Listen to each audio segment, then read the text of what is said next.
Once again, nyongera okwaniriza tuli ku MwasuzeMutya live from Serena Conference Center atenga tuli live ku NTV, ku Spark TV, ku Facebook sako ne ku YouTube. Toyina nsonga lwaki tolaba show eya leero n'endala zonna zetubeera nazo buli lunaku Monday to Friday. Zaitun Kakyama is here. She's a counselor, yes, from Palm Counseling Services. Yes, muchala mufumbo, muchala mama, muchala muyivu, muchala musomeso mutendeke. She's so many things. She's a life coach. Nerida that coaching ku boundaries and why you must set them. Muta setting anabala bajja kuzibuka bakuchankalanye ate onyigire ensi ng'ate obuvunanyizibwa obusoka oboolyawo bwali bubwo. Assalamu alaikum wa rahmatullahi wa barakatuh. Wa alaikum assalam wa rahmatullahi wa barakatuh. Olinga atayise muka school fees bitiwe noonyirira bitya. The boundaries. Yeah, I think the boundaries are... What's the setting? I think it's important because if you don't, someone is going to set them for you. And it's very dangerous. It will be on their terms. Definitely, definitely. Neyanziza nnyo Farida. Mwebale kunjagala. Mwebale kumpa mukisa guno. Naye I know it's all from Allah. Allah yatuwa era yatusiimira. Nsiima nnyo abantu baffe abatugoberera, abakyala abatugoberera nga bali mu kuyiga, nga bali mu kwebudaabuda n'okweyamba okusenvula from one point to the other point, kubanga mu bulamu kinyuma nno nga tekisesa nti buli lwokula you need to learn more. Era omuntu wakomera okuyiga aba akomye. Era bambafa n'okufa. It's not bad. Naye njagala okukozesa omukisa guno ekisookera ddala okwebaza Katonda wange tuwa emikisa gino atwongedde obulamu okuba nga tukyassa nina okuba nga tukyali nga bwe tuli nga tukyali bantu abamumanyi nti gyali ng'era tukakasa nti yamala ensonga zaffe tukwebaza okubeerawo abantu bakwagala era obeerawo nga bakusuubira nakyo kikulu kubanga abantu abamu oba omulinze ate n'atakola ki n'atajja. Mwana wattu omwezi guno gwa June nazaaliramu abaana basatu. Birthdays. Yes, I have a child I bore on 3rd, actually 2nd, because tomorrow was the Mother's Day. Nenzaala kumacha. That is Mariam Husna Nampima. She's in senior 1. So wishing it in advance. Yes, happy birthday in advance because it's just tomorrow. And then I have my firstborn. She was born on 8th June. That is Hawa Akila Namugambe, senior 4 candidate, Chandondo SS. And then I have my lastborn. She is Asia. Very troublesome. She's Asia Nuru Nakajiri. When you ask her name, she says, Nze Atia Nuru Nakajiri. 30th June 2020. Asia molese waka ziruse misinde mujje mutulo nga munyivu blesse munyivu ddala. But it's a joy to have these people in our lives. Era nsaba abantu bonna abalina abaana baabwe babayambe mu kintu kire tugenda okwogerako olwaleero babayambe nga bakyali bato okubanga balina boundaries mu bulamu bwabwe. So happy birthday to my children. It's a blessing. I hadn't got it before to nzijukiza kweze nako naye batumirako ku those very days. I should. So I was a busy person, busy mother. Yes, nga nkola obululu abantu banoonya obululu. Abantu abatazaala bakola bubi aba politicians tebabakolera bululu naye nga bo babala bwe. Anyway, that's another day, another topic. We are talking boundaries today. Ekigambo ekyo kiri common Farida. Manya abantu b'ennaku zino bayize ebintu mu luzungu ne batabivuunula mu lulimi lwabwe era ne batabireeta kubeera nga bikola amakulu mu bulamu bwabwe. Kati oluusi tukyogera nga tetumanyi na exactly. Tulina ebigambo olwaliro ebiri common mu relationships z'abaana baffe ab'obuwala oba ab'obulenzi abatototo. Ebigambo nga tulina ekigambo olwaliro narcissist, Narcissist. He's a narcissist. By the way, I don't know why women are the ones who are saying that men are narcissists. Naturally, it's a trait. It's a character trait. It can be on anybody. Na ye abakyala bangu nnyo kiteeka ku baami. Simply because they don't have boundaries. Because one of the sex that really ignores boundaries most is ladies. Kubanga for most of the time fe byaffe bitukomera butomezi. Ekigambo ekirala kyempulira ennyo ennaku zino is don't judge me. You're too judgmental. Yes, I don't want people who judge me. I hate judgmental relationships and then toxic relationships. And then today we have that word boundaries. So twagala already to demystify a little, to make it more real, to make it more meaningful. What are boundaries? Mwana wato yasoma n'atasoma manyi oluzungu n'atalumanyi yeetaaga okuba nga alina kye tuyita ekkomo. Omuntu olina okuba nga omanyi nnyo ng'otegeera nnyo wookoma era n'abalala ng'oyamba obayamba oba n'otegeera bwe bakoma. So boundaries tufuna omuwaatwa ne tuleka ebintu ebimu okuba nga bikkirizibwa mu bulamu bwaffe oba mu nkolagana yaffe n'abantu oba ne biba nga tebikkirizibwa. Olina okuba nga naddala ng'oli muntu mukulu okuba nga omanyi ekikkirizibwa, for example okukolwako nga ggwe, okugamba nga ggwe, okukuyisa, okukuweebwa n'obutakuweebwa, nga waseetinga by'okkiririzaamu ne by'otakkiririzaamu, by'oyagala ne by'otayagala, mu budde ki, mu kifo ki, naani. Those are boundaries. Kigambo kirungi nnyo bw'oba otandise okiteeka mu bulamu bwo kubanga ojja kumanya nnyo ebikunyumira era ojja kutegeera nnyo by'otanyumirwa, ojja kutegeera nnyo naddala mu nkolagana zino relationships zetwagala ennyo. Who could be your partner, for example? Ani atuula mu standards ze waseetinga nga ggwe omuntu nti nze olumu ntera okubanyumiza ne mbagamba nti ffe twadescribing abantu betwagala a long time ago in senior 3 nga omanyi somehow naturally or by experience or by sharing with your friends or through the books you're reading or the movies you've watched, namanya nti nze Zaituni, I would want to have a tall, dark and handsome, tall, dark and handsome man in my life. That is way back in senior 3. So lwatuukira okubeera very active, romantically active, sexually active, you know, wanting to have a partner in your life. Kintu kino kiba kyatuula dda. Tall, thick. Yes, tall, dark and handsome. Kyatuula dda mu mutwe gwo, kyatuula dda mu maaso gwo ne mu kifuba kyo. So ojja kwesanga nga as you are growing into relating with people and making relationships, totagala. Lwaki olwaleero abantu batawaana n'ebintu olwaleero? They've not sat down and they've talked to themselves. Find ekintu kino eky'abantu obuteewakadde. Abantu babeera nga baagala nnyo abantu babawa obudde. Eky'abantu okuba nga baagala nnyo abalala babaagale. They've not sat down to give themselves what we call love. Omuntu okuba nga weefaako n'osiriikirira n'ogamba naye ddala kiki kyenjagala mu bulamu, ani gwe njagala mu bulamu bwange, ani atagenda kumbeera kumpi.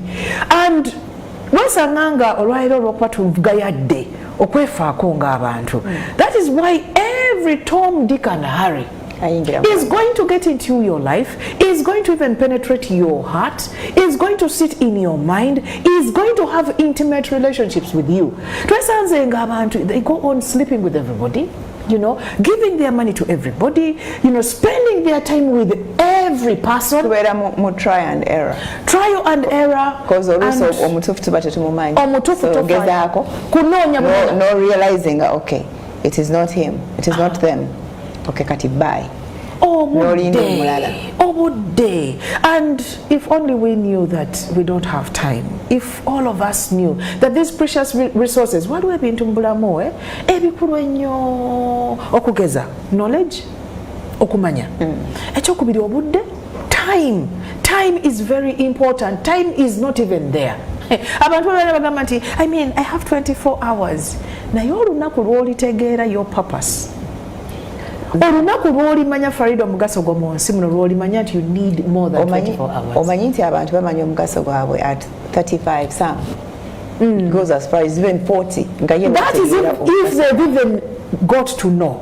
It is very unfortunate nti abantu bava mu bulamu buno nga tategedde mugaso gwe.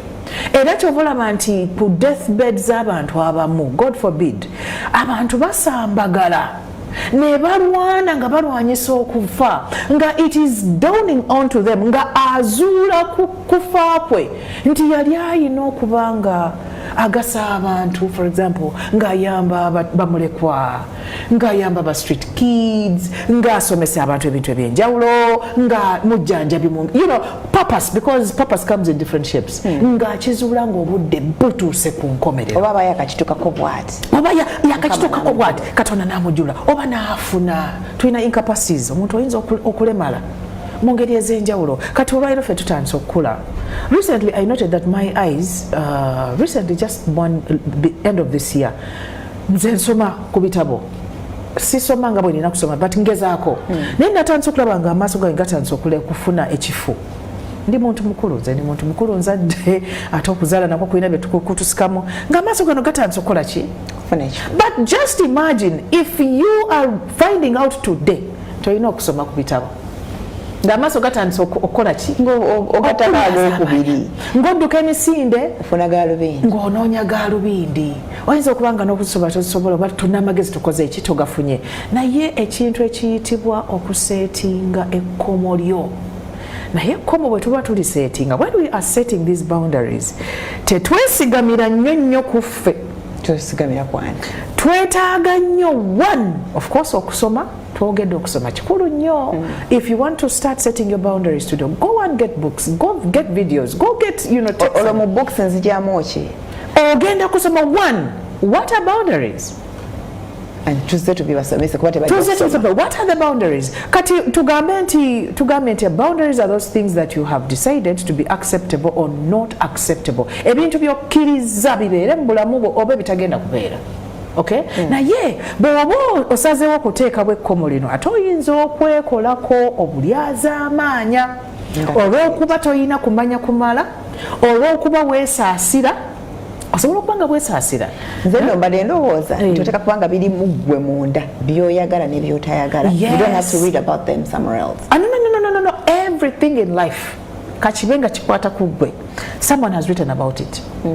Someone it has been revealed. Oba kyetaagisa kukisabirako, you go somewhere and sit and pray so that it should be coming into your life. Kirina okuba nga kijja nga kiri objective. Objective kitegeeza nti kikugasa ne kigasa n'abalala. So si kubeera nga kiri self-centered nga kya naakalyaakaani kya bikolera nze. Birina kusanyusa nze nzekka, wabula birina okuba nga bipimibwa ggwe. Katugamba nti osobola okwebuuza ku bamanyi. We have counselors today, we have coaches today, we have psychologists today, we have people you can talk to. Nagamba naye ensonga eno, for example, omuntu oyinza okuba ng'olina obusungu ng'onyiiga mangu. Kati tetwagala ogambe nti nze saagala kunchankalanya. Sigambwako no. Yegwani. Because that could be a boundary for you. Ekimala. Nkuze ekimala, I mean, nasomako, nina sente zange, ojja kwesanga nga singa boundary yo ogiteekawo, ate oyinza okwekosa obwekosa, aye n'okosa n'abantu abakola ki? Abakwetoolodde. So twagala okuteekawo ekkomo lino, oba limits, oba enkomera, bwe tuba tukirese direct, nga ziri wakati. Nga bw'oba ng'oli eno mu lukomero lwalwo, gwali eno tolumwa, tokosa era tokosebwa. N'abali eri boggaliddeyo kizibu. Kigenda kubeera. Waliyo gwe ng'oli eno oli mu comfort zone yo. Nenga waliwo abaagala oyingira olukomera. Anti comfort zone. It has to be objective. Nga tekikosa ne bali. Kati katugeze omusajja zankwana. Nina boundaries ena mulengeredde nga omusajja mweru saagala basajja beeru. Naye nga nfa ulira saagala kubaida atansikiriza ngenda kufa. Akuli bubi. Yes. Kakati ye musajja watayinza okuba tayagala abantu nga ggwe. Abakatakketakke. Naye nga mutaliddeko olukomera tosala taata. Bewamma.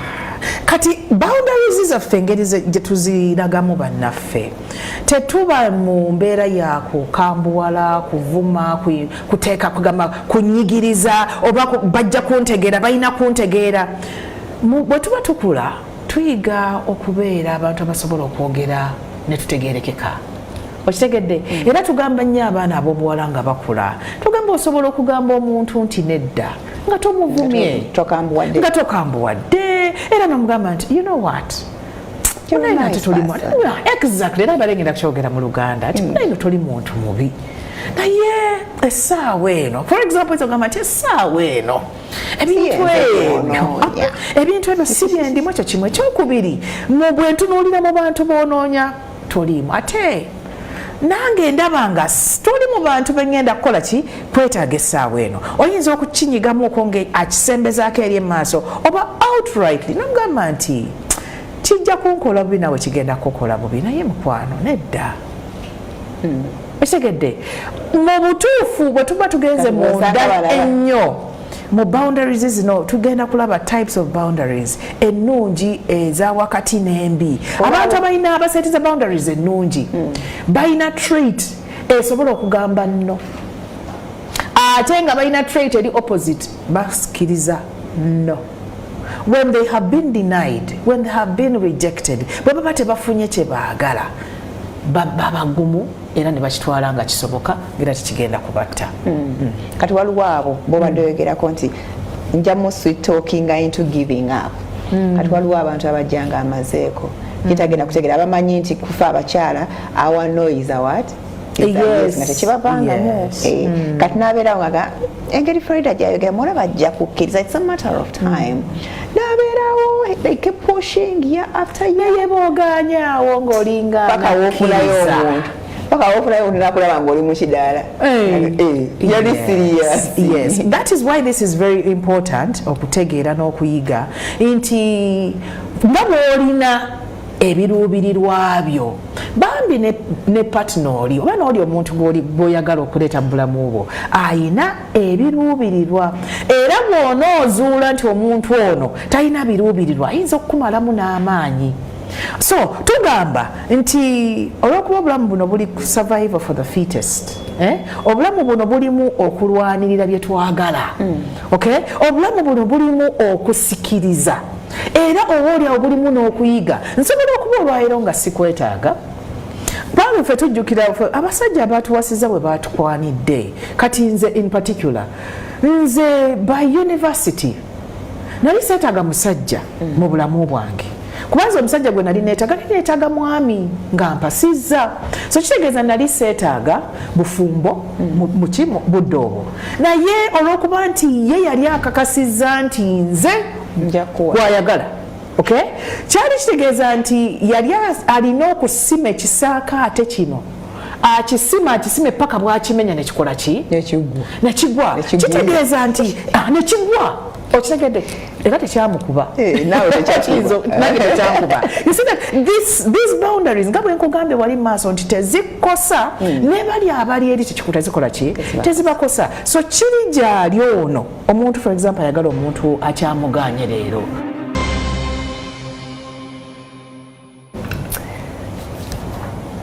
Yes, twongera okuddamu okwaniriza tuliko MwasuzeMutya tuli ne Zaitun Kakyama era ebintu byetwogerako bya boundaries ekkomo mu bulamu bwo n'ekkomo ku bulamu bw'abalala bw'oba olina ekkomo chances are ojja kulibeera nalyo ne ku bantu abalala ataliina era akajanja ke n'akamanyiro ke nabuli kimu ajja extendinga ne ku bantu abalala olwo kyetuyita fitting in actually obadde olina kyobuuzaawo nti oli singa abazze ng'amazeeko boundaries zino twetaaga okuzitegeera nti you set them for yourself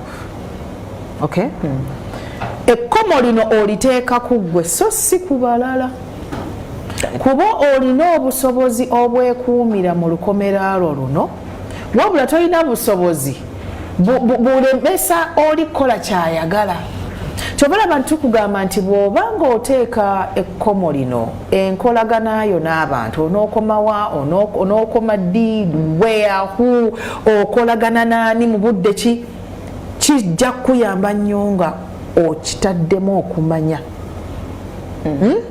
oleme kubeera nga okola ebintu ebigenda ate okukusibirayo gye tuyita olumu gye tuyita self sabotage kubanga if you don't set these limits mu ngeri ennungi oyinza okukwettattana ne weesuulayo ne weezikiriza buli omu wamusibirayo somehow wasiba etegera era kye tuva twagala amangu ddala tulabe what are those boundaries, what are the types of boundaries that we could look at nkomera za kikaaki ng'otunuulira ekisaakaate kuba tulina buli omu alina engeri tulina kisaakaate kino ekyakaseddero tuba ne 99 tuba ne buno obutafaali bwokoona ne buggwa webale nnyo tulina mesh ng'oli yateekawo tulina abamikisinga aina 99 natekako bagla you can see through but there are points of not seeing through.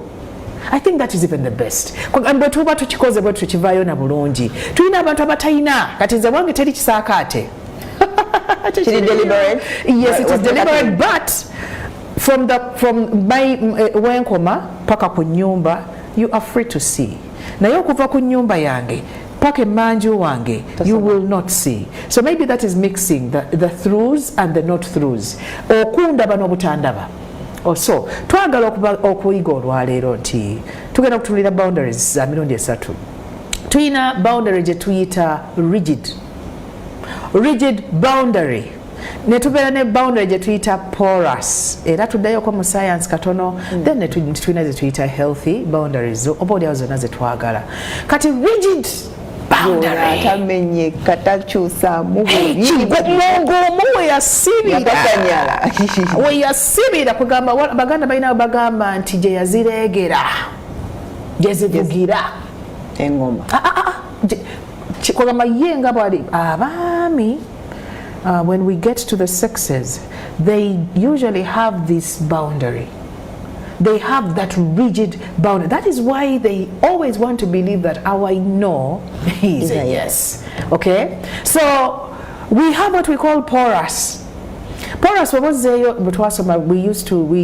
learned about soil. I remember that word, porous soils. Porous soils is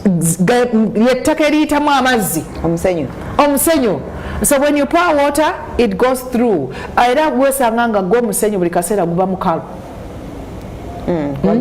Kubanga guyitamu amazzi naye ekirungi kyagwo tegubeeramu buwuka era kyovala ati mu masomero kati when you look at kindergarten baguteekawo for play pits nti gwo tegubeeramu mwana atubuuka mwana ne bwe bagoyiira mu maaso tebalwala era omuntu ayinza okuba ng'anyiiga ng'alaba abaana musenyu ne bakola kujjako nga mugenze mu maaso naye tegutera kubeera mu nnyo bacteria. Kati tulina kye tuyita healthy boundaries. Healthy boundaries is a mix of the first two. Sometimes you are rigid, sometimes you're porous, sometimes you let in, sometimes you don't let in.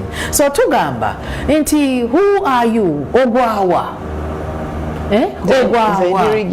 oli rigid kimenya I know kimenya kisuffocatinga kitattana kikuleetera obutaba musanyufu bw'obanga gwe wakakanyala byonna obimanyi somehow tebasobola kumanya kusinga gw'obitegeera amanyiko kyotamanyi akimanya atya oba okitegedde. So tugamba nti rigid abantu bano abali rigid batera nnyo okukaluubirizibwa nga bagambibbwa no ate nga bo bajoogera nnyo ate nga bo most of the time it's like tontawanya no.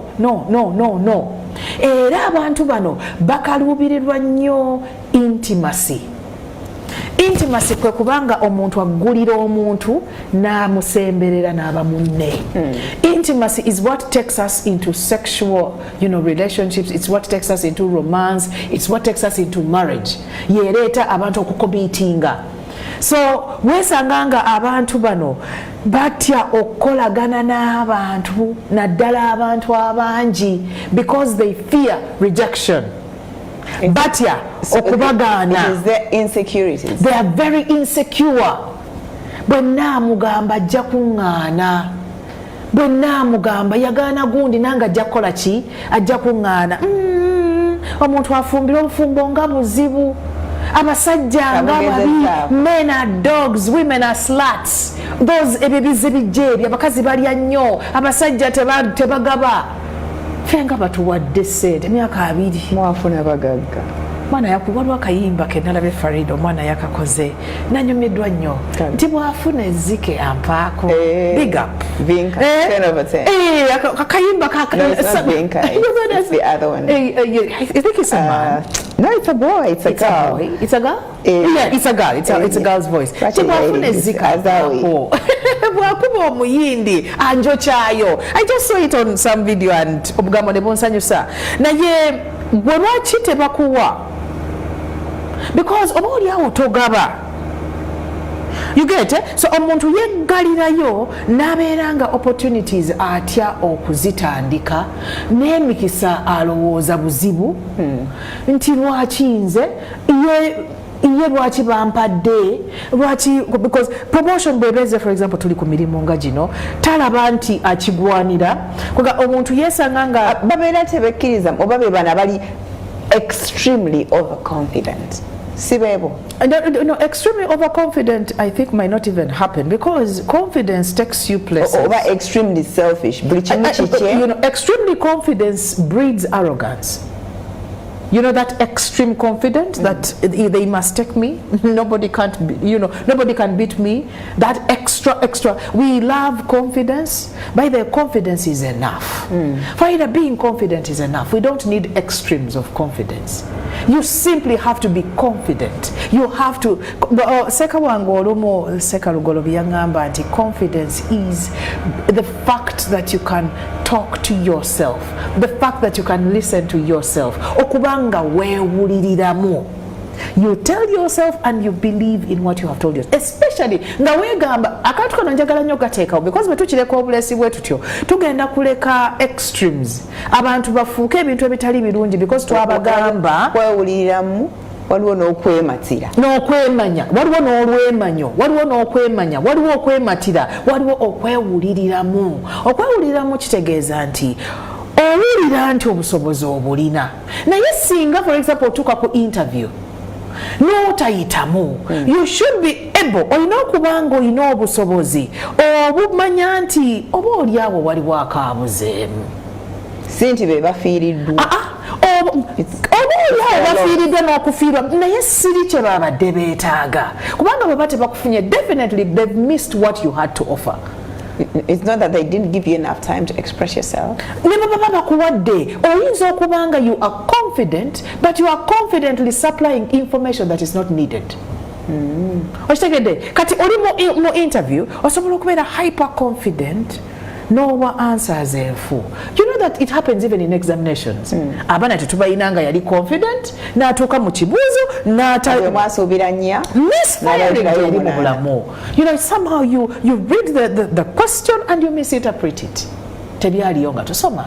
So even in life today nga tukuze eno tukugamba nti you cannot be rigid A, B, C, today, tomorrow and the other day. Oba kitegedde era tosanga nga abantu bano abali rigid batya okusupplyinga information about themselves. Wabula nasomye nnyo kuba natandise when you read these things otandika oku appreciating abantu bowangaala nabo nti omuntu ali rigid atya nnyo okweyogerako atya nnyo okwogera ebigenda mu maaso mu bulamu bwe atya nnyo okukonfidinga mu bantu indako muzeemu atya nnyo okweyogerako atya okwogera ebigenda mu maaso mu bulamu bwe. Yes, yali rigid. That is a rigid boundary. Waaye nnyo yeyogerako ennyo awanya ebimukwatako oyo yabeera ki. That is the porous boundaries. Era tubadde twagala okumenyako bano abali rigid tubaweeko obuntu nga 5 omuntu yeerabe agwawa era yeetaaga kutereeza ki because these boundaries are not made out of steel. Kaga buli kye bamubuuza n'ekiri obvious something that should be easy to talk about. For example, temubuuza tebikwatako nesonyiwa temumanyira buli kimu eva lwaki oyagala okumanya.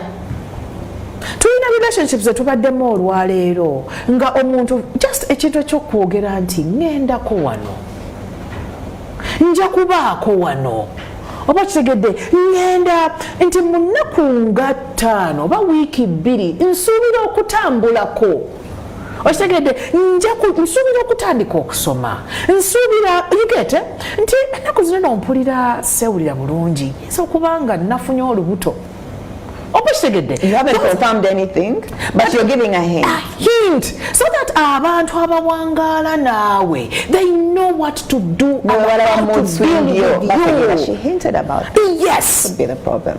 Okumanya nti rigidity sometimes can be bad otuuka mu mbeera oba oliawo ey'obwetaavu ey'okuyambibwa n'ofuna n'omuntu nga ne bamudiagnosing her with cancer for example and she wants everybody out of their life. Temubaako gwe mugamba. I don't want visitors. But this is a disease yetaga a lot of counseling, a lot of finances. Actually, the more you get, just because when we are creating boundaries, we have people that we are interested in. Abantu bano betuwangala nabo, our relatives, our friends, our families, exactly. So akaprayer ako gwe omanyi nti omuntu asobola okuba nga alina ekintu kyagenda okukola nakisirikira nafa nakyo nabeera nakyo naye nga wali olina kugamba bugamya wange nteekaako mu dduwa nina kyengoba just that owange nteekaako mu dduwa waliwo ekikyagaanya okukutuka just that tebwetagana kukitubuulira but this is very sad Farida today we have partners, we have friends, we have an organization, teammates that do not have even the basic omuntu obo butonotono bw'oba ofuluma olwayiro ng'omutwe gukuluma n'ogamba anti Betty, you know what omutwe mpulira gukola ki kumakya bw'oweereza message n'omugambo oba in the middle of the night n'omugambo omutwe gweyongedde I won't make it, I am unable to make it oba oliawo aba yeeteeseteese dda plan being eri kumpi awo naye gw'ofuluma bufulumi oyingira buyingizi kwegamba somehow olina ebintu by'obyemalira which is impossible. To develop the trust issues nnyo mu bantu. Yes. Abantu bayizo oli abeera planning agenda bweru for example buli muntu ngamba oba omuntu omu yekka akimanyiko namugamba mwana wange abantu ojja bagamba ng'otuuse. Yes, it is very common. Era nze gyempanga naye lwaki tuba tusirika to avoid sabotage. Boundaries. Sabotage for what? Tulina obukkiriza olwaleero nti what has been written for me, Farida. If I told you how I've gotten here, what has been written for me and you, ensi ne bwe yeegatta ekiremese tesobola. And the opposite is also true. Ekintu kyotagenda kufuna ensi ne bwe yeegatta abapresidenti bonna ne bagatta nti ajja kifuna tokifuna. If all of us had that belief, because you get what you deserve, you get what you are supposed to get, ofuna ekyo kyogwanidde. Ultimately, it is Allah. It is Qadar Allah yakola ki yakikutegekera. So you telling a few people, not the whole world, not the whole world, but watugamba okugambako ku bantu sinsi yonna naye mu bulamu bw'omuntu olina okuba ng'oyinamu abantu abo kyova olaba nti when we are growing up bw'obanga waliwo munno gw'okolagana naye oba mukwano gwo oba mwami wo ng'alina ebintu by'atakugamba especially nga biri kagenderere tandika okwesunsula. Boundaries then come in. N'omanya nnyo nti toli wa munda omuntu tabaako nakake akake bagamba nti bagamba batya ono alya n'ole alya yemmere ewooma. Olusanya terubeerako bantu 30 naye lubeerako abantu ennaku zino tubeewamu ensimbi abantu 7 abantu 5. Lwaki? It is deadly okubanga gwe n'omwami wo mwe mumanyi nti mulina omwana omulwadde for example, naye osobola okugambako munno se muzaddewo because abazadde tetutera nnyo bagamba bintu byaki bibakanga oba bintu bibi naye ofunayo munno n'omweza mese nogamba wange kaasiya kano kasuze katutawaanya full stop. Oshitegedde oba omu babiri kati these will choose whether maybe to tell and to tell naye buli lwe tunaasirikira when you kind of keep information to yourself ekisookera ddala eyinza n'obutagasa ggwe ate naba bwetagasa nabalala boolyawo bagyetaaga. So lastly ku abantu bano abali rigid tugamba nti batawaana nnyo bwe bagambibwa nno, batawaana nnyo, they fear rejection, era omirundi egisinga bwe baba tebafunye kye baagala oba kye babadde basuubirwa baddirira nnyo. Sometimes they even go close to depression. Ngana. Akawala ako ne kangana. Natandika okwebuusabuusa. Kugamba self-esteem ekira ddala. So it is just one thing that opportunity that has gone. Kyekyo tekiyiseemu n'ebirala bingi bikyakola ki. Omuwala ono takukkiriza ensi ejjudde abakazi. Omusajja ono awasiza omuwala omulala, but I mean you're still free for the rest of the world. Tugende ku boundaries ez'okubiri ze tuyita porous. Abantu abalina boundaries eziri porous bano beetaaga obuyambi kubanga bano baba they tell everybody everything. They are always talking about themselves. Tebamanyi what to do. Tamanyi bagamba didi ani. Kugamba musanganga kiro no bakiri kubasajja n'abakyaloza kiri kwani kiriwa. Like somehow everybody must know what you are going through. Buli omu anakuyamba n'atakuyambe. Kitera kuba kuffe kuba abaami batera okwekuumira ebintu byabwe ne beesolvingira. Kati twesanga nga omukyala singa aba afunye okusoomooza kwonna oba nga afunye achievement yonna alina kyafunye nga kirungi afunye oba ekimulemeredde ajja gamba omusawo omuganda agambe seeka we, agambe pastor we, agambe mama we, agambe sezaala we, agambe tulina abantu abo nga buli omu amugamba abaana abawala. Tulina omwana omuwala ayinza okutuukira n'akugamba nti nze namuloopa neewa taata we. Namugamba kanziriremu. Nagamba sezaala wange. The whole family knows. But seriously? Dala buli omu amanyi and you are okay? Kuba bw'onoogamba buli omu ojja kubulwa anaakuyamba. Buli omu agenda kubulira bibye. Buli omu, exactly. Everybody is going to have an opinion and then you are going to be in a point of confusion or to get said that you're very these people tend to be suicidal at a certain point. Never be rigid. Notukira kugamba buli omu about somebody. Meaning this person is not even supposed to be in your life, maybe. Because boundaries zezituwa what is private and what is public. Chichi chenta, chichi chesita. Kati mubanga, for example, mwami wo, your sweetheart go walonda. Yanjidwa, like everybody knows how he's so bad in bed. You know, taina waka. You know, everybody knows how this guy is poor. Everybody knows what akuwa. Obachegede. Kati wesanganga you are an open book. So ensetani kwa kutunuliranga. Bulwojja. Akulengerere. No, amuye kenyini nyini. Mwala wa haja agobyo. Balero bamukozeeki. Aguse. Kati nono munno mukwano gwo. Kati ate he will tend to be rigid. He will withdraw. Because anti omumwago mulebevu. Gwe toyina mizi, tolina kyewerekera. So abantu abakuliraana nina Mutonyumize nga tukomyewo. Yes. Okay, we're taking a break. Tuvaawo tukoma. Thank you so much for keeping it. Mwasumja tuyingidde essaawa y'okubiri twogera boundaries, how and why you must set them.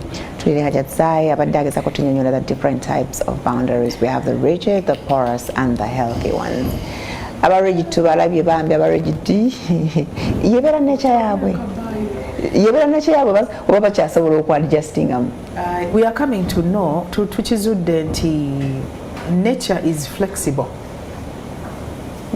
Nature is very flexible. Osobolera ddala okukyuka n'ofuukira ddala omuntu abantu gwe badde tebamanyi. But you decide. But of course it's a choice. Era kyetuyita personal growth. Okyuka for the better of yourself and the community. Kubanga buli lw'oteekyuse ogenda kuvaako.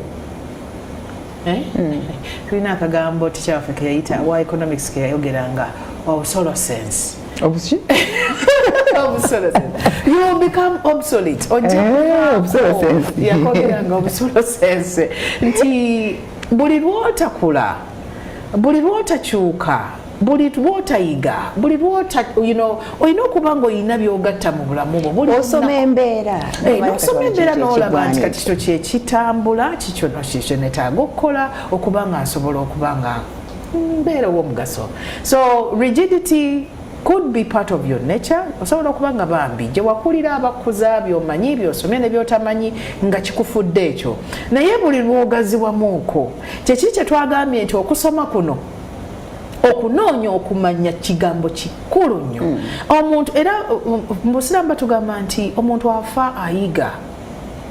Omuntu afa ayiga. Era ngenze nga bw'osoma abantu betusomako ennyo ababadde ab'enjawulo mu nsi muno bafa either ng'ayina ekitabo ku mmeeza awo kyabadde asoma, oba bamusanga ayina ekitabo wansi wa piro nga yabadde ayina ekitabo kyali mu kukola ki, oba ayina kiraasi gy'alimu.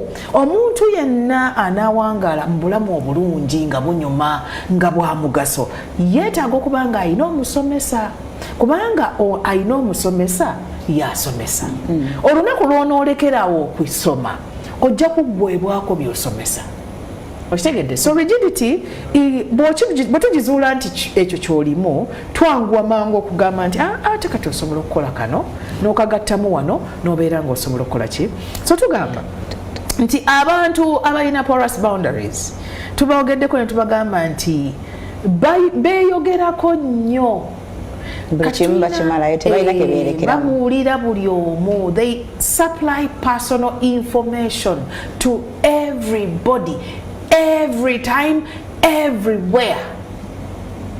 Era abo tubajjamu, waliwo yagamba nti small minds discuss people.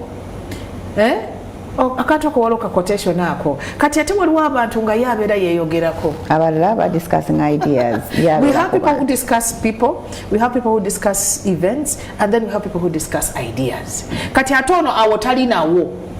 Yeeyogerako. Kati simanyi kati if small minds discuss people, kati ate ono yeeyogerako eyo mind ebeera ki?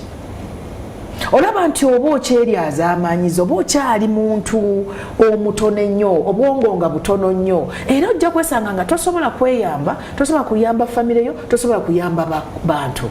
Olw'okuba bw'okyalowooza nti gwe ensonga, ate nga mwana wattu ensi eno ogiraba, tekuliiko.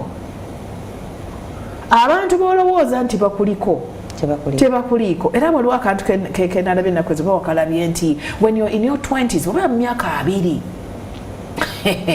olowooza nnyo ku bantu, oba olowooza nti abantu bakulowoozaako, bakwogerako, kati abo ke batuddeawo balabika bandowooza era tebanjagaliza, era they don't wish the best, they're judging me. Obugambo obwo tusuubire nti toli mwasa twate oli awo ebyo byolimu ebyo nti tebanjagaliza era oyo you get it. Mu myaka 40 n'omusobyo otandika okulaba munnange ng'abantu tebakulowoozaako. Invitations ezajjaga nnyingi abakwananga nga bangi bandyesala otandika kukolimira bantu omwana funda n'akola n'akyambita. Exactly. Era osanga omuntu ku street ng'omukolo gwabaddewo nga wali olowooza oli bwa mutawaana nga tewagobaddeko, ne meetings nga tewazimanya. Okizuula nnyo munaye mu myaka egyo ffe gye tulimu olwaleero nti tebakulowoozaako nga bw'olowooza. Mugirimu naani? Tobanga nange ontaddemu. Sweet 16 yinza okwegattamu. Okitegedde? Kati emyaka bwe gyeyongerako ne gisukkako awo 5 n'okweyongerako okizuula nti munnange tebaakulowoolezaako ddala. Mbadde nga ate abo bakulowoolezaako kuba kati ofuuse omuntu eyebuzibwako ensonga mu society. Amazima go gali nti okujjako ng'olina by'okoze nkizo ky'obadde ate ng'ekyo kikolera oli eno. Exactly. Era mu boundaries zino ze twogerako n'omanya nti olina abantu ab'enkizo b'olemezza mu bulamu bwo. Tuzuula nnyo nti abantu nga bw'olaba omusajja bw'ayinza okulaba omuwala abasajja abali objective bakiraba nnyo n'alaba omuwala nga wankizo nga mulungi nga mugezi nga mukozi omuwala n'amutuukira n'amugamba nti okimanyi nti omuwala n'agamba no musajja n'agamba osaaga nja kukola buli kimu osaaga n'akola ebyo ebirungi ebikyusa cause tulinayo ne kyetuyita mindset change omuwala n'omukyusa baatukyusa timing bazikyusa ng'eyo okitegedde kugamba balina engeri gye bagenda nga bakusetula in a good way, in a positive way, especially when someone truly wants you in their life, not to use you. So tugamba porous boundaries are unfortunate. It's very unfortunate omuntu obanga gwe okyali mu byakweyogerako kale omuntu nno bannange omuntu abaana akola ate omuntu okyali wala ensi yaseetuse nnyo porous be bano ababuukira buli kimu nti nze kupate weekend eno nina pate musanvu zonna nagenda nanoonya obugoye buli pate neyewola n'okwewola neyeyazikano era omuntu okategedde era okamanyi nti omuntu ono alina boundaries zino eza tuzivuunula nako ekigambo twakirese mu luzungu porous ye muntu nga agenda n'embuyaga talina wayidde talina kyakkiririzaamu talina kyayagala talina kugamba tamanyi na kyayagala bamubuuza naye tugambemu oyagala ki agamba naye kale singa era bakola nnyo ebyo ebintu bw'omugamba natandika okwemoolamola because it has to be direct, it has to be clear kyoyagala olina okuba nga okimanyi oyagala sente mmeka for example naye mbwemugaba mmeka naye nze nno mune kale omuntu nze nampaayo eky'ekkumi n'eky'ekkumi oyo ate aba atuyambe zonna tulina abawala nti any man can do watuuse ku eyo level why do you wait to lwaki obeera mu state nti anything can do abagituuseeko no that should never happen to anybody never should you reach that point of anything can do nebwe giba myaka 7 anti zai anti kati manya kino wammanga bw'eneebanga sseŋŋengewo ali yegeyege kitegeeza nti emisegula emiyaayo you truly appreciate nti bw'oba tolina kisaakaate pusi ziyitawo embwa zijja mu compound yo ne zikolamu bye zaagala pusi zijja ne zizaalira abaana you get it? So anything will come in ebiyenje ebiwuka siga emisota byonna bijja kukola ki I think it sometimes is better to live a life eri ku standards zosetinze n'okumanya okimanyi bwe naye yebeera standard ye eya oyo atuusaawo nagamba anything will do omusajja alina kasita ngamba mbwantwala it is okay anti that is not a standard anti kati yeye standard ye gyasetinze no of course waliwo tugamba nti no choice is a choice but no standard is not a standard era abantu tubalina nga talina standards tobalina talina standards because obutabeera na kintu tekitegeeza nti tolina mutendera gw'oyagala tolina standard gy'oyagala oba tutegedde nsobola okuba olwaleero kati nze siina motoka yange we have a car with my husband but I don't have my car naye nze vitizi sijagala sivuma bannange salaamu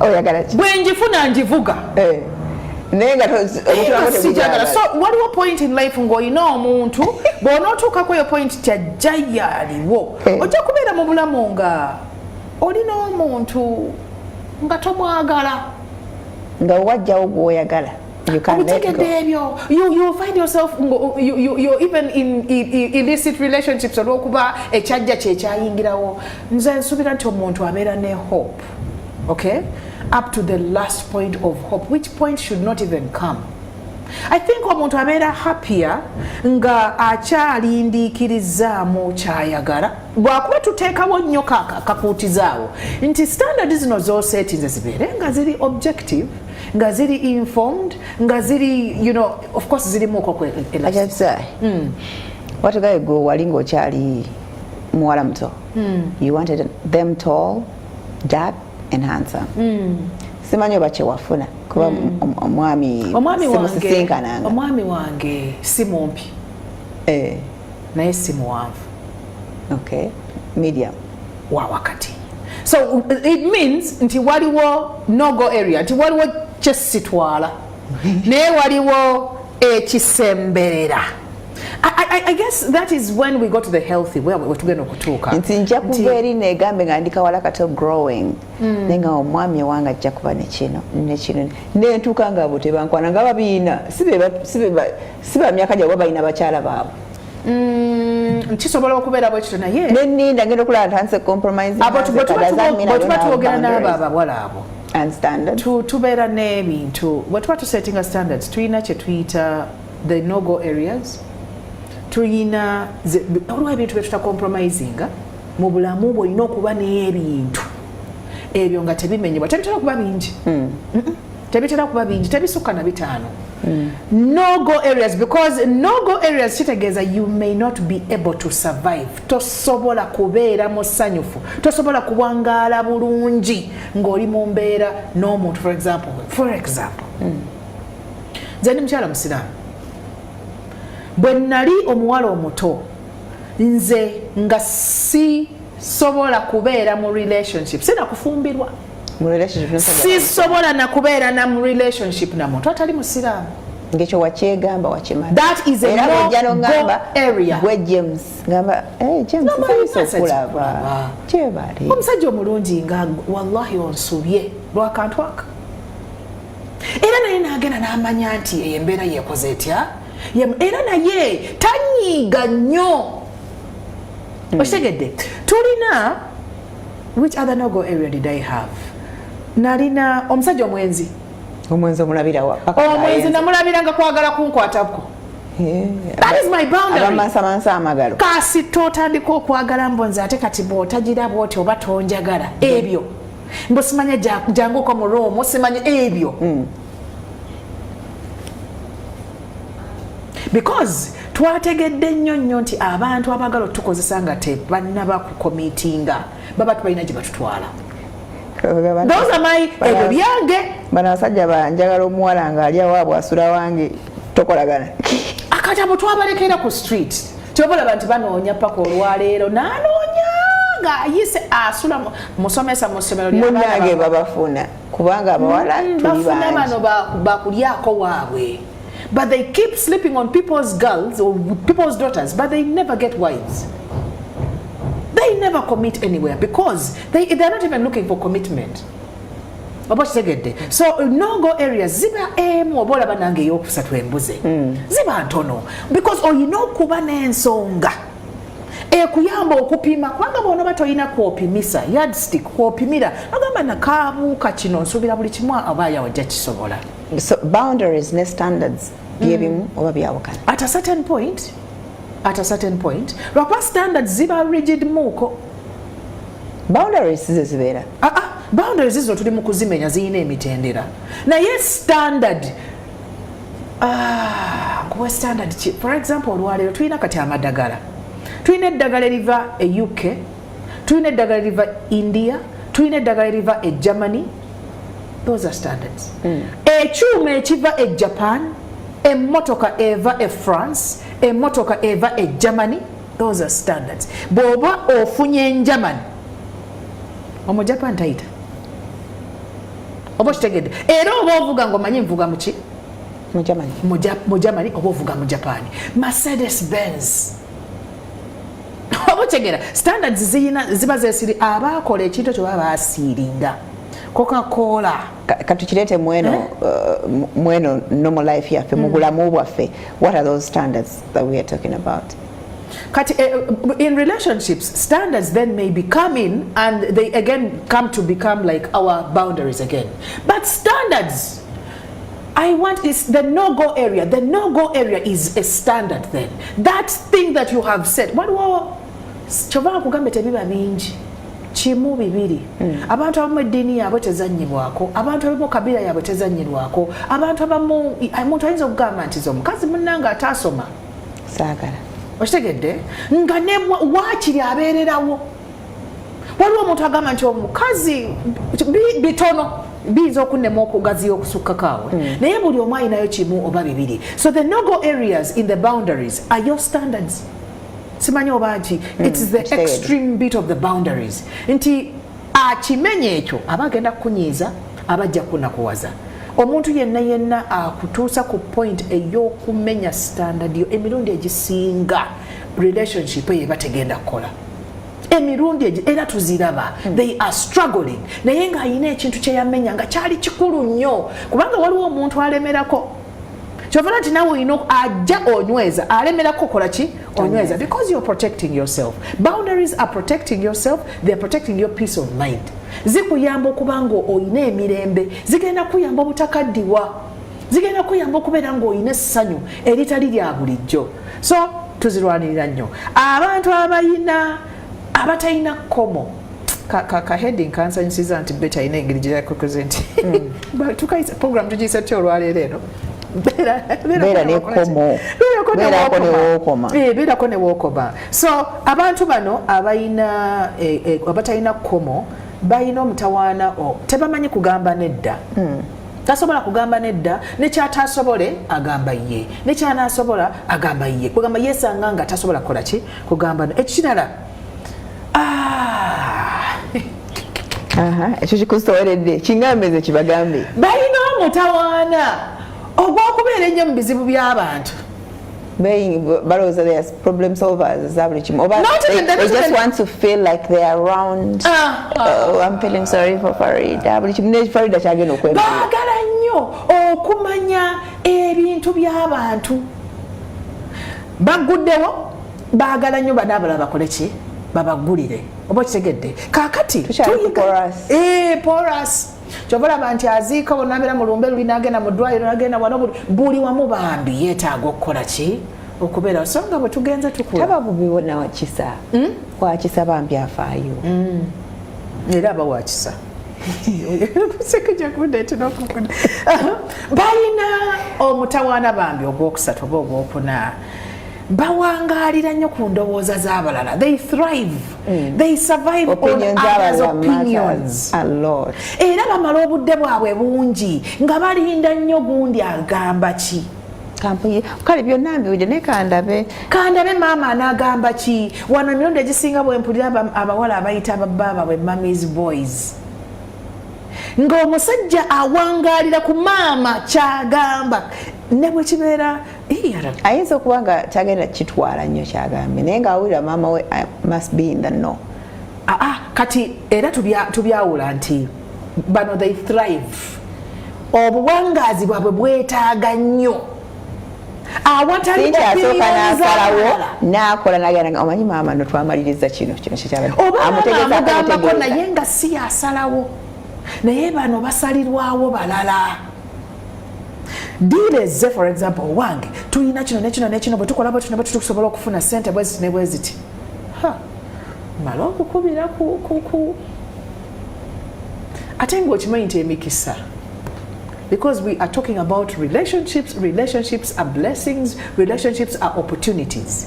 Munange tegusobola kulinda example gwe sebo osooke weebuuze ku seeka weebuuze ku musawo w'omuganda weebuuze ku neighbor weebuuze ku maid wo weebuuze ku baana bo weebuuze ng'ani ali awo alinda gwe kyova laba nti kituyamba nnyo okuba ne standards. But it doesn't matter what my sheikh will say a lot.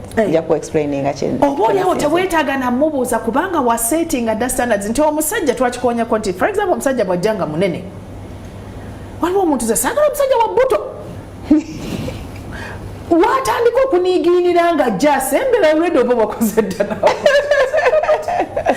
okirabye togenda kumalira abantu budde naye togenda kwemalira buki budde so twesanga nga omuntu asetinze standards ze ne bwajja buzine ngamba maama wange for example nti maama no nafunye omuntu njagala muketera omulabe muli abeerakiza nga wasalindewo bambi I just can't wait to see ekyo kimu ate abantu bagenda kuyambibwa nnyo oba oliawo n'okulabira for example abantu abatya okubalabira abantu zomwami wange bandabira mulabire but the minute people know your boundaries when people know your standards somehow they'll bring forth omuntu akolera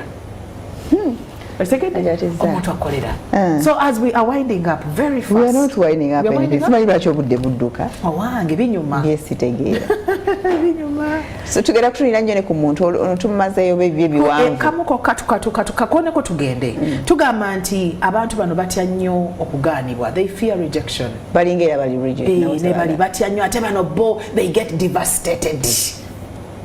Bali asobola okuguma yagaanye kale naye ono kimutta nnyo ne kimulemera n'okugenda mu maaso. Okitegedde nti kennagenze ne basaba omulimu ne bagunnyima kati kitegeeza nti wali ayinza kunkozesa. So nze kyasobola okufuna just one trial like this. Katulina atumanyi ensi munnange yabaagundi gati tutuumule era katuumulemu katono alina kyogala tugamba oyita ku musampu not kaga mutaano not to come out of her. Chap tugenda kuyita mu mangu ninawe abaweereza ne gundi zaabwe naye tusooke tulabe the health kind of boundaries. Yes, as we are going to the healthy kano nako kakulu okwogera ku bantu abatalina kkomo. Abantu abatalina lukomera beesanga nga bakkiriza okujoogebwa, bakkiriza okuvumibwa, bakkirizibwa okutyoboolebwa n'awangaalira mu mbeera nga yamanyiira okulyazaamaanyizibwa. They accept abuse kugamba nga bamukuba for example naye nga I deserve it ekiraga nti omwami anjagala kugamba bakkiriza abuse, bakkiriza disrespect, bawangaalira mu mbeera ne beesanga ng'obulamu bwabwe buli mu katyabaga kubanga bawa powers abantu abalala over their life. Yalemwa okuvaayo okulaga ekikkirizibwa n'ekitakkirizibwa, ekisoboka n'ekitasoboka mu bulamu bwe. Nagamba abantu nti nze omwami wange alina omutawaana kuba bwe mmanyi gwe mpeerako example. Naye nze bwe mba njogera n'abantu mu bintu bino ebyokukolagana waliwo ebintu bye nsobola okukkiriza nga binene nnyo. For example obwenzi. Abantu bafiiriddwa amakamba olw'okuba omusajja yamulabye ne message. Kinnuma ekyo naye nze tekitta maka gange. Naye ekigambo ekyokunkuba olunaku olw'okukeera nti omuntu nankoonako nanteekako obulumi ku mubiri gwange. Nze ne bw'okola bw'oti. No, ekyo mu butuufu mpulira nga bw'ogambye nti ne bw'owanikira omukono bw'oti. Nkwabanga ne fesi yebadde ekitegeeza mbadde ogenda kunkuba nakuwonedde dda era bandaba ogaana okumpa ssente zo n'otankuba kozi nina ezange. Kati tulina abantu ng'akubwa naye ne bamuwa ssente. And she's fine. Okitegedde kati neyesanga ng'obulamu bwe abutadde mu katabage because boundaries one of the ultimate goal kyetuluubirira ekisemberayo ddala kukuuma bulamu bwaffe nga buli mu bulamu obulungi oba embeera eki ennungi. So tugamba nti tumuvinge tugende mu kyetuyita healthy boundaries oba okuteekawo olukomera olulungi, olukomera olw'obulamu, olukomera olw'okutambula, olw'okulaakulana, olukomera oluyamba gwe ne luyamba abantu bawangaala nabo. So healthy boundaries, of course, one, omuntu nga ayina healthy boundaries ekisookera ddala ayina self esteem, yeewa eddaala, ayina we yeeraba, yeeteekako omugaso mu nsi muno ng'alaba nti ensi eno emwetaaga. Similar omuntu ono bw'aba na mulenzi, this man needs me more than I need him. Weematira, weewulira. And it should be like that. You don't even have to spend it. Toyina kukiyimba nnyo. Naye tomanyi nti nze ndi mukyalawo. Tomanyi nti nze nina gwe nadde njogera naye jje ne mugamba nti olunaku lwokere kya n'otandika okunnyonnyola omwana wo nti tomanyi nti nze nkuzaala. You've lost it. Similarly ne mu makaago bw'obanga olina okunnyonnyola ennyo nti nze gwe tondabanga mukyalawo era nze tondabawo, you have lost it. Owetaaga obuyambi. Omuntu alina okubanga mu bulamu bwe akwetaaga. Mujjukizaako bujjukiza. Nedda nze mukyalawo nakuyise kyokka ngamba ne jjajja yakuyise kati nze ani jensi naye kakati nze ne maama wo amaze okuba maama yabadde mulwadde kyokka you wanted him to mazima ddala omutwe gwo tegukuweerezanga nti nnyoko Ekigambo ekyo kivumo. Kivumo nti maama balekera gamba nnyoko wa bbaawo nti maama wa bbaawo mukulu nnyo mu bulamu bwo. Gwe obwongo bwo tebukulaganga nti teweetaaga kubeera mu mbiranye na nnyazaalawo. Kyetaagisa ddala. Weetaaga ddala okulagibwa nti osinga nnyazaalawo. Okyali munafu bundowooza ddala ng'ogenda kuba nnyazaala mu maaso wali. So tukugamba nti ebbanga ly'onoomala nga tonnaba kweteekako bbeeyi bwe nti bakumiisinga. Kansike ku kitogi. Weematire. You must be in a position nga bakumiisinga. Ate be tebabiyimba, just build your character. Just be yourself. Just be your original self. Kubanga baakwana original yo. Newesagolinga buli kanaku ayomba n'omusajja. Batawaanye bakyusizza buli kimu. Bamusanga muyonjo mukyafu, bamusanga mweru muddugavu, bamusanga muddugavu mweru, bamusanga ayina enjala nyimpi, ayina mpanvu. Buli kimu bakikyusiza. Therefore, this person is relating with someone so different kw'oli bwe yafuna. So tukugamba nti ojja kwanguyirwa nnyo okugamba nno. Olina konyumiriza wakansanyusiza. Kosi wali tunyumya ku kimbirabira. Sagala kagamba bantu tubajja tunyumya. Kubakama nzenga banyumize. Olina empisa embigwe.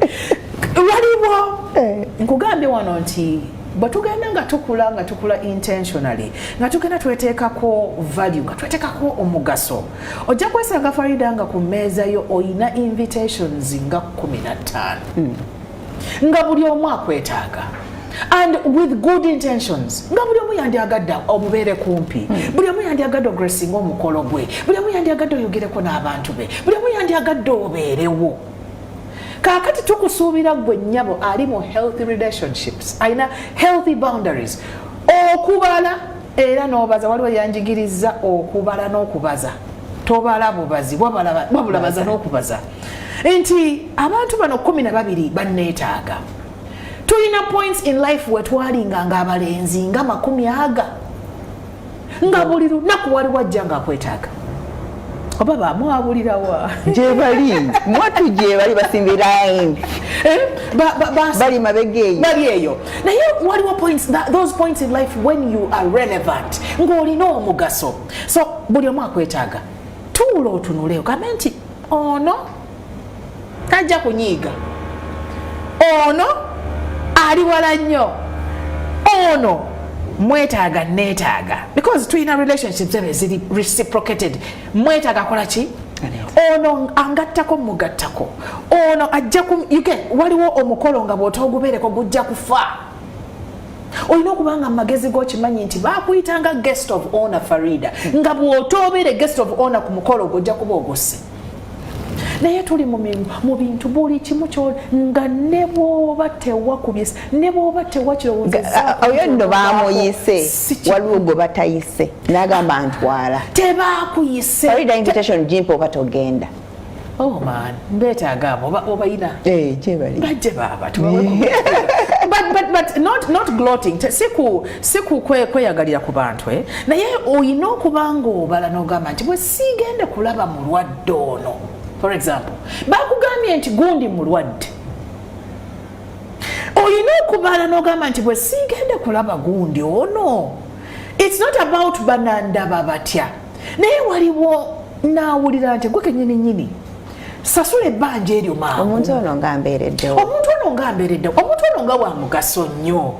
Okitegedde kati n'obeera nga in personal growth tusoma ne bagamba nti when you are in the journey of personal growth ng'oli mu kwekulaakulanya ng'omuntu ojja kuyiga, you will learn to say no to good things and say yes to better things. Olina abalenzi 6 bakwana. Ogenda kuyiga okugamba, because most of the time tusuubira nti bonna abasembeddekaawo ne bakusemberera n'okusemberera balungi gy'oli. Naye ogenda kuyiga okulondako mu bwana 6 asingamu. So si kubeerawo nga bonna 6 bali awo olemeddwa okulondako, because bonna bajja kuvaawo osigale awo ng'oli bwereere. So tugamba ojja kuyiga okugamba nedda munange ensonyiwa badde njagala nnyo okujja naye embeera efaanana bweti ne bweti, oba okitegeera ate ng'ogamba no kugamba oli anyumirwa n'okunyumirwa ng'omuganye kasa nayogeddeko naye namulabyeko let people come in beera ng'oba kusembera namuntu najja offisi yonzigule so seeri eri rigid offisi y'omuntu ali rigid tatuukibwako talina nawe offisi talina tugamba alina engeri bayita mu mitendera bayita mu lujenjiji nga 3 omutuukako kugamba ne invitation omutuukako nga mukalu omuzibu nnyo naye ono very open atuukirirwa naye talemwa agamba naye ajja kugamba sisobola nsanyuse nyera neyanzizza okumpa omukisa guno naye munnange sijja kusobola naye omukisa guno sigba guba gumpeereddwa omulundi omulala oba kirabye nja kubanga nsobola okukola ki okola era simanyi actually tulina point we tutuuse ne tugamba nti is it possible okureschedulinga for example bagubanga si bukola nga timetable kati nga zino program ngeno oyinza okunegotiate unagamba wangaayi olwaleero mutuufu sisobola naye olabye otya singa tukola week ejja. To me that is a person who has yetegedde ategedde byasobola leero ne byatakola ki byatasobola era abantu bano abakwetaaga bajja kumanya nti butuufu tatweyagaliddeeko bweyagalizi wabula alemeddwa bulemwa omuntu ali mu healthy alina healthy boundaries valuing opinion z'abantu valuing tazitwala zonna naye nga azaaniriza aziwuliriza era sezaala wange yagamba omu ku batabani be nti teweebuuzanga ku muntu nga togenda kutwala magezi ge kitegeeza naye ate waliwo naagaleeta nga sigamusabye kubanga bodi bayitwa they give their opinion bagisabye tebagisabye akimanyika ajja kibagamba mirundi egisinga batakimanyi nakimanya naye tulaba wano nti omuntu alina boundaries amanyi nti yeetaaga okuyambibwa yeetaaga okusomesebwako yeetaaga okubuulirirwako amanyi neew'okulaga faida olwaliro omuntu ayinza okuba nga otandise okufuna ku ssente oba ng'ozirina naye nga weetaagamuko ka financial literacy okitegedde osobola okuba nga obulamu bwe obulira tebutambula bulungi nga weetaagamu medical attention oba okitegedde naye tulina abantu nga mulwadde bamugamba nina we nabadde ng'omwana mulwadde nemugamba lwaki togenda ne bakeberako just blood check up first omanyi oba oli mulwadde oba oli stressed oba oli anxious olina kyotidde ki naye kibi nnyo okubanga oli mulwadde naye nga tomanyi nti nakikuluma tubayina bangi they are walking these streets obulamu si bulungi naye nga tasobola kuyingira mu clinic nusu 15 bamugyeko akasaayi ate sembu tazirina azirina oluusi atya ekinavaayo ate ekinavaayo tebangamba nina sirimu ebyo bikyatutiisa nayogera wano faida abantu banyiigira nayogera nemugamba abantu nti nze sirimu tanzijja mu maka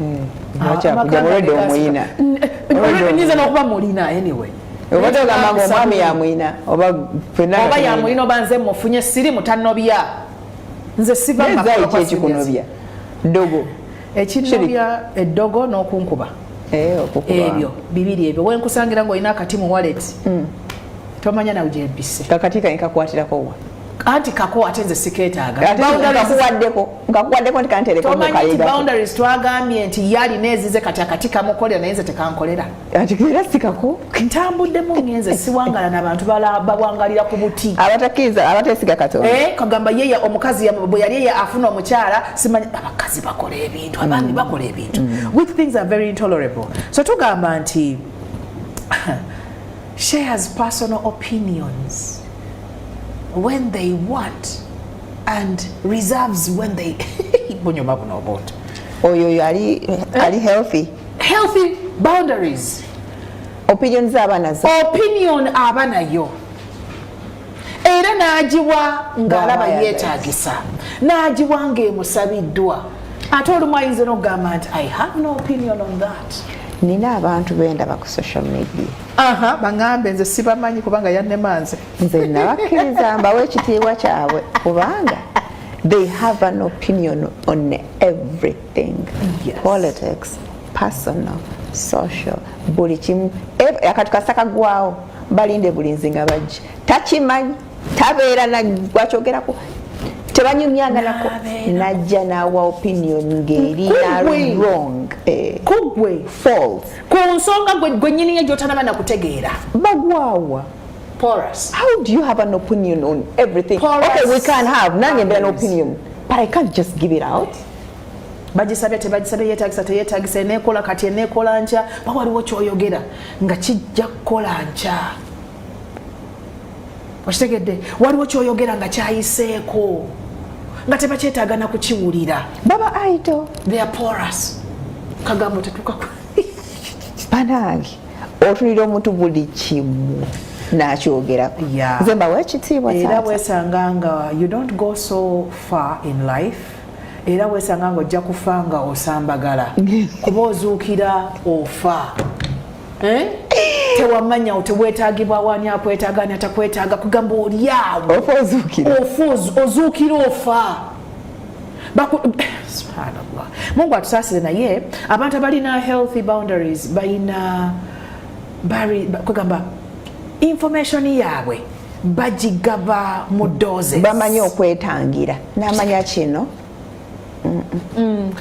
kiyinza okuvaamu kino amanye kinaleeta omutawana amanye kinayamba amanyi doozi tuwa ddi nsirika ddi njogera ddi tulina abakyala mu maka yetamanyangako basirika ddi ati nga bakyasirika maka ge ate amaka munaye gabeeramu enkomera zetusoma kati bw'otaabeera na lukomera maka gagenda gaana tulina abaami nga yetamanyi nti abakyala bali abalala si babe kwagamba ye buli kyamba buli kinekidomala bakyambaza sikaati ayitayo abantu abalina nakola sente zange it can give me everything I want babalinze mu office abaana b'abantu babakuleetera mu office you're using people's daughters abaana bajosaba omulimu on carpets on chairs on tables oba oyagala nange bamulaba ki bantu mmwe tukolimu olwoti twazadde abaana you get it?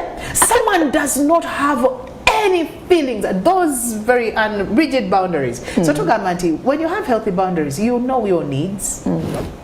You know your needs. You know that you need to go for further education. You know that you need a certificate here. You know that you need to forgive. You know you need to eat. You know you need to rest. You know you need peace. You know you need peace. And that you know you don't need you. this person in your life. And you find ways to get rid of them. Sometimes talking about boundaries. Talking about boundaries on Agamba. Should be very essential to all humans, mostly to a girl child. I remember growing up, I promised myself never to have sex until I get married. It wasn't even from anyone else but myself. Yes. Even when I felt giving up, that courage kept me going. I started from Chipuga, had fellows who had different guys, but I never found myself attracted to anyone until I met a man that I'm living with now. 1.5 years down, only one misunderstanding, but alhamdulillah we sorted it out together and I haven't seen anything bad with him. I feel so contented. I think because of the set boundaries Allah kept him for me. Wow. When you have set healthy boundaries, bonoba otegedde wookoma ojja kumanya ekyetaago kyo nti right now I don't need sex. Abaana ab'obuwala abaana baffe abasoma mu bagambe nti while we are still in school up to around 20 years 18-20 we don't need sex. Nabadde ntute muwala wange omuto ku ssomero twagenze ffenna kati bwe twali twesiibula omukulu n'amugamba no boys, don't forget our promise, no boys. Not today. Nentunula eri ne neefuula Not that they are bad, the boys are bad. So happy. Not that boys are bad, not that boys, we don't need them. But right now, omuntu ono alina healthy boundaries every point of their life. Buli kitundu mu bulamu bwe amanya ebyetaago bye. Era tugamba nnyo nti buli omu engeri gy'okolagana naye tandika okumanya ebyetaago bye. Omuntu akwana omwana w'emyaka 18 nange ow'emyaka 4. Different needs, different approach. oba kitegedde olwaleero oyinza okuba nga tokyasobola kunkwanisa oba ssimu for example nga tosobola kungamba nti nja kuwa essimu era kutunulamu enti naye ng'oba oli awo omwana owa senior 4 senior 6 senior 3 w'omugambira nti ogenda kumuwa essimu ensi ye oba ogikuŋŋaanyiza ng'ogimuwadde so tugamba nti omuntu ayirina ekkomo amanyi bw'akoma amanyi ebyetaago bye ate amanyi okubyatula gwokimanyi tulina abantu abatamanyi kwogera bye baagala tamanyi na kusaba kyayagala mpozi omuganda yagamba nti atansabye ate atamanyi kyayagala waliwo atansabye simanyi kyayagala ansaba simuwa ate atansabye simanyi kyayagala wow thank you very much okitegedde nti omuntu alina healthy boundaries amanyi kyeyetaaga omwami mu maka bw'oba weetaaga mukyalawo mugambeko ne bagiba mirundi 10 mu lunaku kimugambe emboozi ezimu nagamba ozindekeranga omukyala bw'oba olina obwetaavu eri omwami wo omwami wo kimugambe gwe makanika you have my toolbox abamu tajja kwogera barajja teekawo bamwemanya set your standards nti si kyatula naye nina engeri gye nkikola ki because I mean that is your way naye tofa na bwetaavu so many people are out there abaagala okuyamba abasobola okukola ki okuyamba ate bw'otooyogere nti olina obwetaavu bwa kino togenda kivaamu. I used to tell my husband everything, happiness and sadness, but one day he got a new car but didn't tell me about it. There I stopped telling him everything. But I'm his second wife. Is that being rigid? You know that is a rigid boundary. You cannot stop to say everything. It is not safe. Or you know kumanya kino sijja kimugamba. But not everything. Kati boundary kubanga gwe weegamba nze omwami wange amugaba buli kimu, but because he hasn't told you, now you're also withdrawing, meaning your boundaries depend on the other person's boundaries. Nfuuwa banna nyenda kufuuwa you know omuntu lwaki enkola yo egenda kuba ng'epimibwa oli, and what a small yardstick aka bagitwalawa bagiteekeri kuba gambyamu bwe yagula emotoka but I'm his second wife. Alabika yagiteeka eri n'akomerawo mukadde oba ku booda n'agirekayo simanyi eyo eba yammwe eba yiye y'oli oba baagulira oli gwe yiyejja naye mwakula muti abatalina ssuubi. By the way, nina ekintu kyengenza nnyumira olwaleero nze ennaku zino. I told you Farida that let us allow people abantu babeere n'ekkomo lyabwe. Tulina abantu abatwagala ennyo. Waliwo omuntu agamba nti mukazi gwe nkwagala nga n'omwami wange mwali. Mulimu abantu abatatwagala. Gyali tolina kye wali omukoze naye nga bwakutunira bwati ne TV yagijjeeko dda naye agiraba. Yajjako TV nadda ku Facebook, akulabire no ku Facebook. Naye tuleke abantu batwagale, tuleke n'abantu baleme butatwagala. It is okay. It is okay because I mean wakula otya anayagalwa ensi yonna. Naye yagala omuntu gw'oyagala okwagala. Kuba ekyo kikyo. Omuntu n'akublockinga. N'oyomba, n'onyiga, n'obulira buli omu. Yambulockinze. Abadde akuwaaki. Data ng'ate omusevinga. Abadde bw'oba tunulamu bakufanaga, I didn't do anything to this person. But when tunula all platforms ndaba yankubye ekibulooka. Kati ate nze kankubuulire. Nze n'obudde obulaba amblockinga sibulina. Amblockinze n'amblockinze sibamanyi. Kubanga nina abantu nga waliwo abantu ab'enkizo ng'obadde omufollowinga either for a particular thing oba alina ekintu kyakola ekikunyumira ng'otunulayo ko n'ogamba bambi kati n'okeera ku makya nga tomulaba nga banango n'omutumula bwe bayavuddeko ku mukutu mbuze ngeno mulenge nga yakoblokize kati kyengeeza oba obadde oli porous oli mu blog ya muno oli mu gundi ya muno wefudde obw'omutawaana kati waliwo omuntu aweereza ebintu byekinnansi byababasawo abaganda mu gundi yange okitegedde kakati bw'okeera enkyanga baggobyeyo okiraba kyobala abantu olina okuba nga oli mubangufu ng'oli mugezi ng'oli mulungi nnyo okuba nga opima era ekintu bwe kikujja n'ogamba wait a minute lwaki kyazze bwe kiti lwaki kyatuuse ku nze era ne webbulula mangu waliwo omwana muwala muto muyamba naye obeera oli awo n'akola bu tiktok bwe n'abukwata nga munaana n'abukuyira mu whatsapp naye akati ono lwaki tebulina nno magezi